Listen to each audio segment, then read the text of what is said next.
Charles Jeffrey, welcome to Tomorrow. Hi, thank you for having me. How are you? I'm very well, thank you. Just busy. Well, that's good. That's a good thing, I think.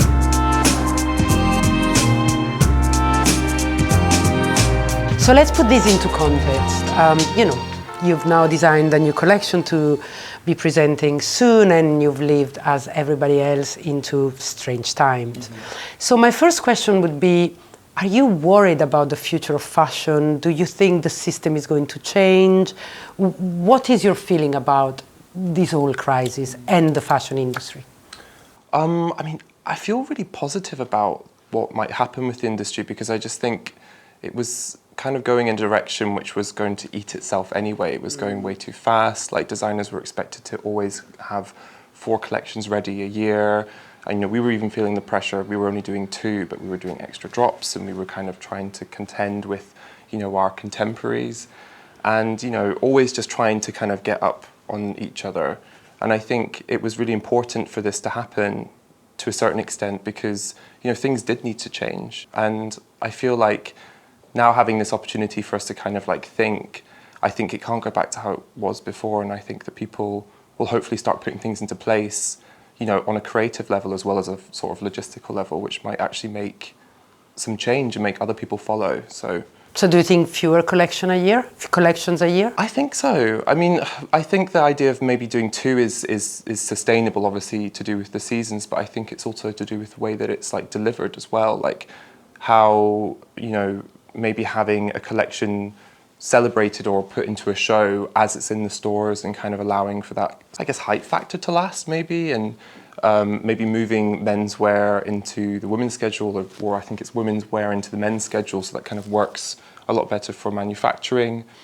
I just think allowing for all of these things to sort of move, so that there's more kind of like a streamlined element to it, I think would be great. And also, the other thing I wanted to understand with you, I wonder if people still care about buying clothes and fashion. If you think about what happened, people lost their jobs, people lost people that they loved. The Black Lives Matters movement, the revolutions in the streets all over the world.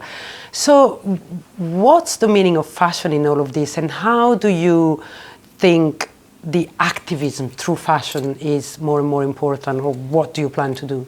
Well, I think, people have always been attracted to what brands have to say, maybe more so than clothes to a certain extent. That kind of goes up in waves. Sometimes, clothes is about dressing over branding. But I think, it's really important for, a brand to communicate what it has to say, politically, outside of what it has to say with its clothing and its product. I think it's where do you stand? Who do you align yourself with? Who do you support? And I think that that's super important. And clothing is a form of expression, and I think that's never going to go away. It's not neutral. No, the way you dress. No, not at all. So I think there's always going to be a need for fashion, and I think obviously it is one of the biggest polluters in the world. So people are a lot more mindful of that, and I think if we can get a grip of that and find ways to aim to be kind of completely self-sufficient with the way that we work and the way that we create things, then that's stage 1. Then I think the kind of real form of expression without feeling sort of frivolous and sort of validating that will come afterwards. But I think, there's going to be sort of 2 movements in fashion, in my opinion. I think there's going to be those that are, really pushing the idea of dreaming and escapism, and then there's going to be those that are more about kind of practicality and kind of logistical, more of a sort of logistical matrix within their clothing. What do you mean by that? Do you mean about being more conscious of sustainability? I think so, and then also just practicality, like forever clothing, for example. Okay, so long clothes that last, less trends and less seasonality in the sense of short life. Yeah, I think things like timelessness design is also something that a lot of people are sort of looking at, especially when, chatting to the contemporaries of mine or kind of fellow designers. We're all kind of talking about this idea of timelessness, and what sort of garments are we all looking at? What garments are we always wearing, or we're always going back to, that we can lift and change. If clothing can lift you and lift other people around you, whether it's something that's super colourful, or if it's something that kind of aligns itself with a movement, or we know comes from a certain place, that's one thing. But then I also think this idea of practicality and something that aligns with just something that feels democratic as well, like democratic clothing. Like, what is that? I think that's a really interesting concept to think about as well. Which brings me into diversity and inclusivity, and maybe what do you think about political activism in fashion that can come from slogans on the actual garments, or the way the designers behave, the value for which the brand or the designers stand? What about you? For me personally, like, we have came from, you know, a queer background. Yeah. Loverboy was a queer club night. It's been an active. Yeah, it's always been like forever, yeah. Yeah, so it's always been something that's sort of, you know, been there to help lift people and sort of hopefully be sort of a beacon for people to kind of look at if they're feeling they're in a space where they might not be validated or they might not be accepted for who they are. I like to sort of see Loverboy as kind of putting out an image that might align with a lot of people's identities, whether that's an extreme version of themselves or something a bit more pared back. If we ever do anything pared back, it doesn't tend to be my style. Yeah, it's not really. I wouldn't put in the same sentence as your name. But yeah, I see what you mean. Yeah, but I mean, I guess when you take the things apart, the pieces apart, maybe outside of show context, there is some garments that we do that I'm like, oh, actually, that's like a really approachable piece.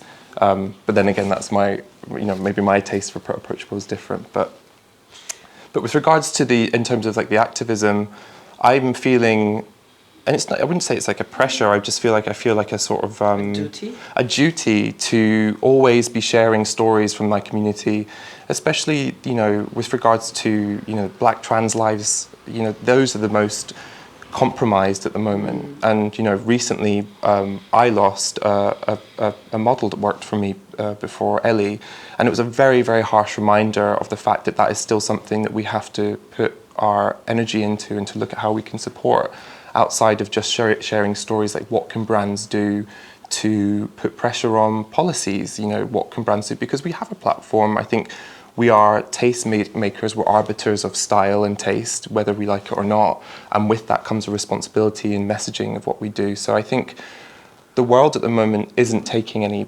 bullshit, excuse my language, and I think that's part of the zeitgeist. And yeah, exactly. And I think that designers are hopefully becoming more than just kind of makers and crafters. They're also becoming sort of thought leaders to a certain extent, whether that's visually. And do you think that this is what the young generation of designer, you know, the new brands like yours are doing, and what will happen to the old dinosaurs, as I like to call them, the old guard that actually were more on the commercial side? Do you think there will be a changeover? I think so. I mean, I think I guess the sort of old guard, in my opinion, should have a responsibility to support the new designers by also, you know, accommodating space for them, and or maybe kind of making movements with them where they're placing their shows to allow for, well, whenever we get to shows, but I guess that sort of real estate that they have a responsibility to also use that to support young designers, and maybe instead of looking at kind of competing with the others, maybe looking at how they can support. And I think, you know, there's brands out there that do that, and there's brands that aren't doing that. And I think that it's super important because, you know, we do have something to say that aligns with, you know, the younger audience, because I guess, you know, you would call it Gen Z. They're so much more politically active. You connect with them much more than just by selling a bag. Yeah, exactly.